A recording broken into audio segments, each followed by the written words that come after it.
একদম তাই। এটিএই মুহূর্তের সবচেয়ে বড় এবং ইতিবাচক খবর।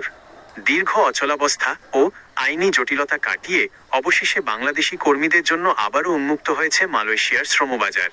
মঙ্গলবার ৭ই জুলাই ২০২৬ দুপুরে প্রবাসী কল্যাণ ও বৈদেশিক কর্মসংস্থান মন্ত্রী আরিফুল হক চৌধুরী সিলেট সার্কিট হাউসে আয়োজিত এক সংবাদ সম্মেলনে আনুষ্ঠানিকভাবে এই ঘোষণা দিয়েছেন। এই সিদ্ধান্তের মূল বিষয়গুলো এবং পরবর্তী প্রক্রিয়া নিচে তুলে ধরা হলো। বিনা খরচে কর্মী পাঠানোর উদ্যোগ।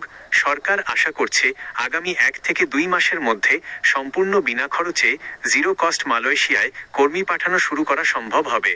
মালয়েশিয়ার নতুন আইআই ভিত্তিক এআই বেসড রিক্রুটমেন্ট সিস্টেমের মাধ্যমে নিয়োগকর্তারাই কর্মীদের সমস্ত খরচ বহন করবেন। সিন্ডিকেট ও দুর্নীতি রোধ।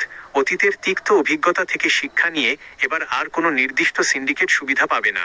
মালয়েশিয়া সরকারের ওপর নির্ভর না করে বাংলাদেশ নিজেই সম্পূর্ণ স্বচ্ছ প্রক্রিয়ায় রিক্রুটিং এজেন্সি নির্বাচন করবে। আটকে পড়া কর্মীদের অগ্রাধিকার।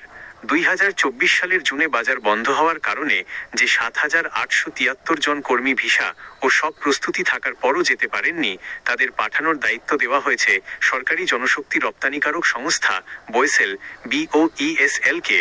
এর মধ্যে ইতোমধ্যে প্রায় ৩,০০০ কর্মী মালয়েশিয়ায় পৌঁছে গেছেন এবং বাকিদেরও দ্রুত পাঠানোর প্রক্রিয়া চলছে।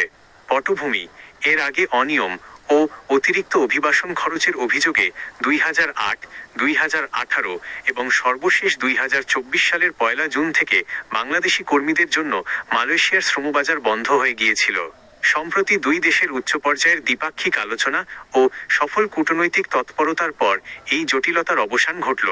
পাশাপাশি প্রবাসী কল্যাণ মন্ত্রী ইঙ্গিত দিয়েছেন যে খুব শীঘ্রই মধ্যপ্রাচ্য, জাপান ও মরিশাসের শ্রমবাজার নিয়েও নতুন এবং বড় সুখবর আসতে যাচ্ছে।